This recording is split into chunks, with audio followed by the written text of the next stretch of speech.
Sorry about that, the telephone rang. So again, I'm reading this. I had sent this fax out to Mark, Andrew, Thomas, and Eric, dated April 20th. Dear Mark, Andrew, Thomas, and Eric, please forgive the delay for not getting this to you sooner, as I have been busy. Please see attached notice of default, acceptance of dishonor. I am most disappointed that I had not received a response from Mark on this matter. I believe that Mark Fleischer, having the title Director, Administrator of Hearings for the Department of Vital Records, would respond, since that title suggests he has knowledge and the ability to address the matter through an administrative hearing. The original demand for administrative hearing was received by registered mail by New York State Department of Health, OMG, MNS, I don't remember what that means, on March 20th, 2015, and a copy of that same letter faxed on the same day again to Mark. I was also hoping to receive a reasonable response from Andrew Como, Thomas De Napoli, and Eric Schneiderman, at least as a courtesy. As it appears, Andrew is the CEO of the state of New York. Thomas takes care of bill paying or discharging of the property of the state of New York, and Eric takes care of those bringing a claim against property of the state of New York. Since I have not heard from any state of New York public trustee on this matter attached, I believe sending a fax under your rules serves as notice just as well as certified or registered mail. I trust you will take the time to review these pages again, and please respond within 5 business days and no later than April 27, 2015. Again, my primary goal is to help the United States while obtain an understanding of my relationship to what appears a registered organization, person, estate, etc., registered and organized in the state of New York. This is why I require your help.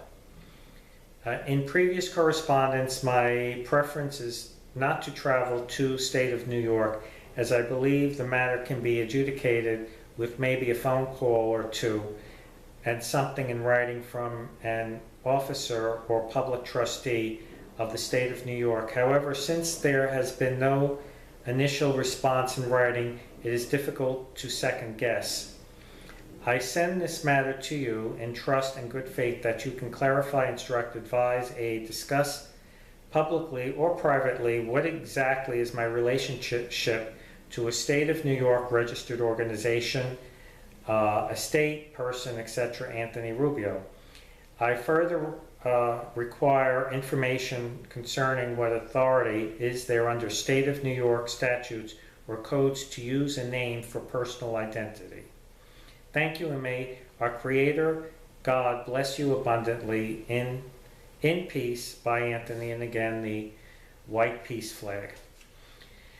So this is the letter I had sent to Mark Fleischer, Director, Bureau of Administrative Hearings, Division of Legal Affairs, Department of Health, State of New York, Corning Tower, Empire State Plaza, Albany, New York, 12237. This is the notice of default. To be sent by fax. This fax receipt shall serve as receipt, acknowledgement, acceptance by public trustees listed on page 5. Demand for administrative hearing to adjudicate rights, duties, and obligations of a man to an individual birth estate, organized and held in trust by the State of New York Department of Vital Statistics, received by registered mail on March 20th, 2015 by Health Department, stamped, not signed for, and faxed on March 20th, 2015 to Mark Fleischer, Andrew Como, Thomas De Napoli, and Eric Schneiderman. Notice of default, acceptance of dishonor, April 14, 2015. Dear Mark, I still come to you in peace in support of the United States. Having had the opportunity in your official capacity as Director of Bureau of Administrative Hearings, a division of legal affairs within the Department of Health of State of New York, to clarify, advise, instruct, address, counsel, aid, and adjudicate a matter in good faith relating to rights, duties, and obligations of a man with exclusive use of a state of New York birth record or registered organization, it appears that you have chosen intentionally, voluntarily, and knowingly not to respond.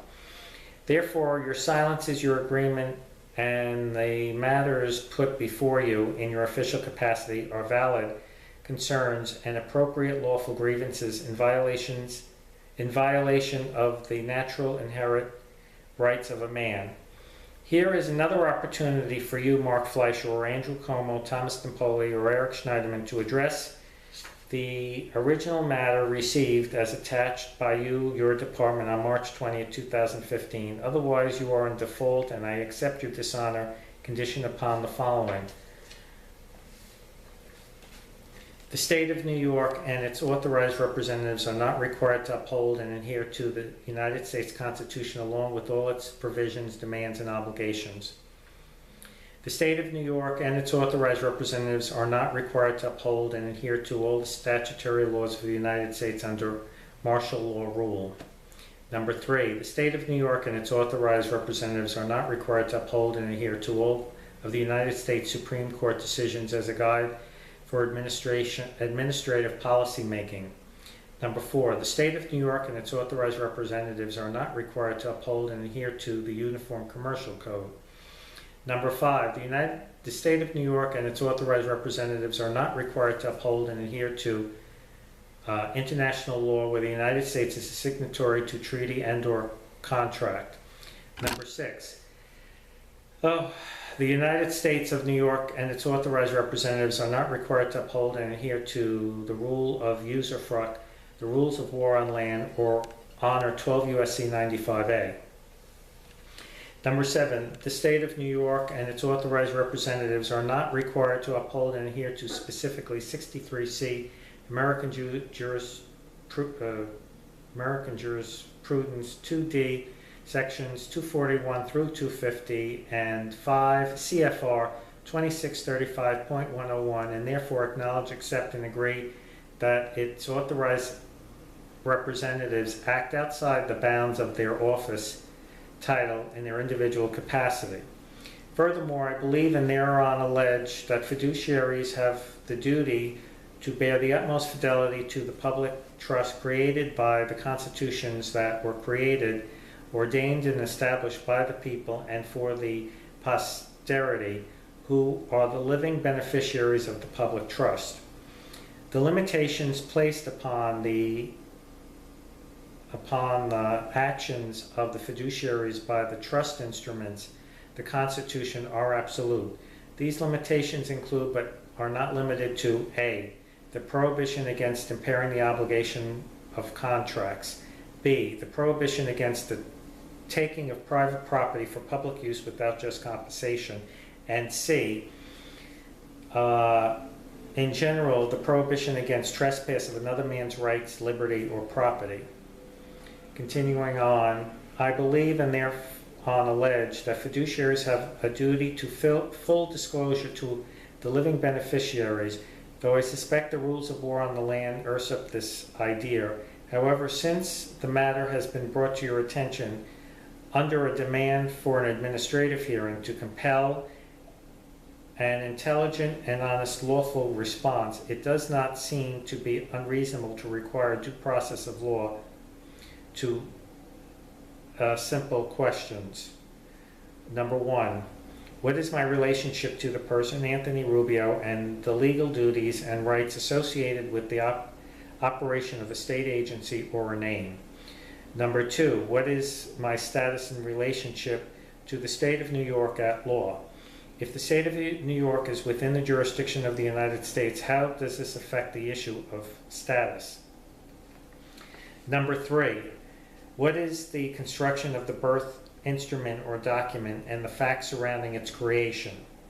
Number 4, what is the legal authority or legislative reference to use a name for personal identification? Continuing on, I believe and thereon allege to conceal or fail to disclose that corporate statutes do not apply to man as part of his natural inherent rights is deceit, dishonesty, bad faith, and breach of fiduciary duty. to conceal or fail to disclose that registration of private property with the corporate state presumptively seizing and confiscating, create or freely given natural inherent rights is deceit, dishonesty, bad faith, and breach of fiduciary duty. I believe and thereon allege that to conceal or fail to disclose that the registration of the birth event with the corporate state creates a hypothecation to the corporate state of the private property which the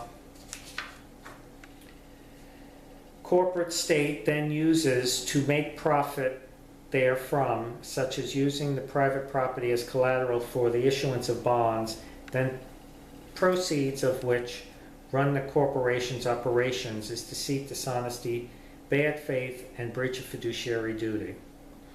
I believe and thereon allege that to conceal or fail to disclose that the registration of the birth event with the corporate state and holder of the original title of said birth event, where said corporate state then issues a certified copy to the unaware parents or baby without any instruction, options of use, or clarification is deceit, dishonesty, bad faith, and breach of fiduciary duty.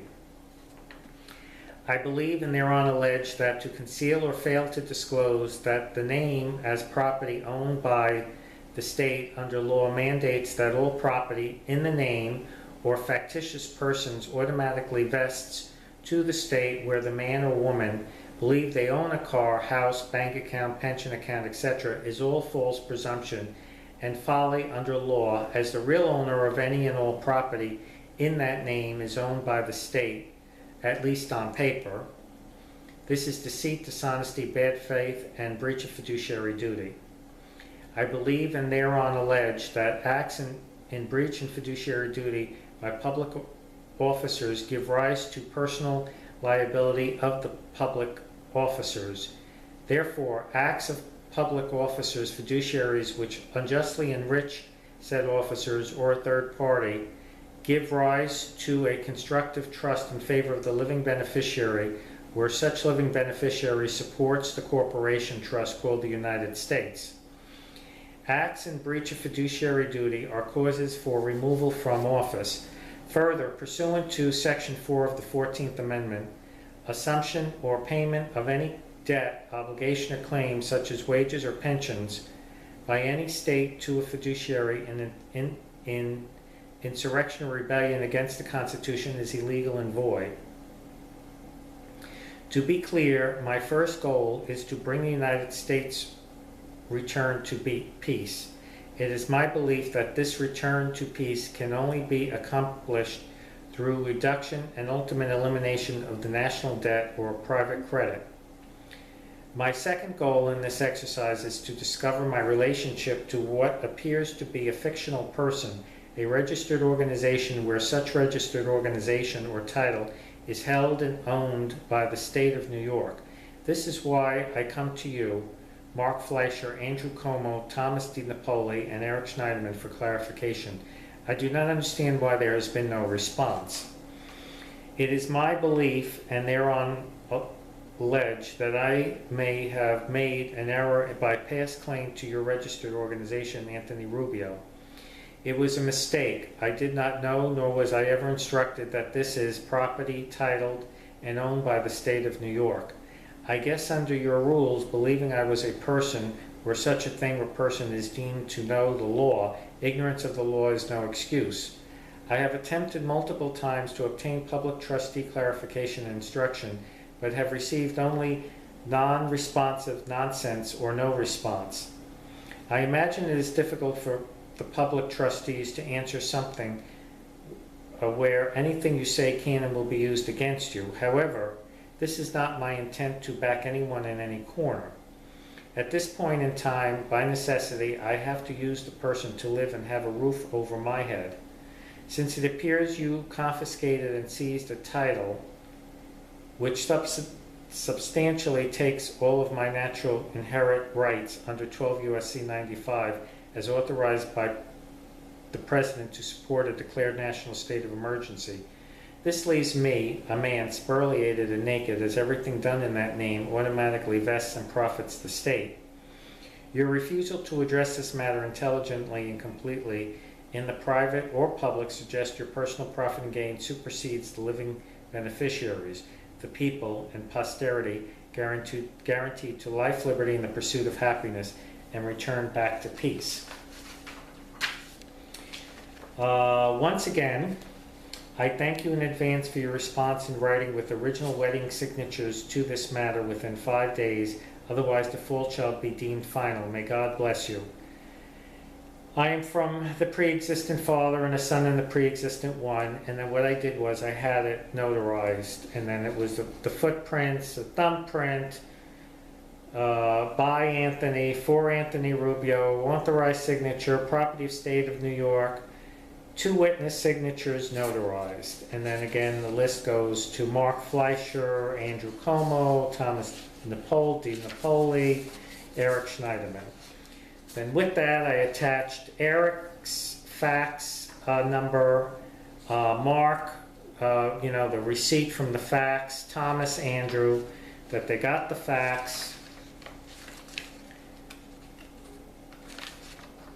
And this was the original letter I had sent to Mark Fleischer, dated March 15th, 2015, by registered mail. Again, that registered mail number is RA757929199US.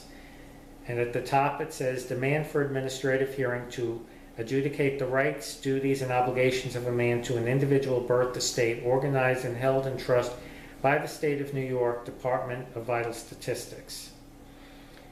I think I'm going to read this letter on the next chapter.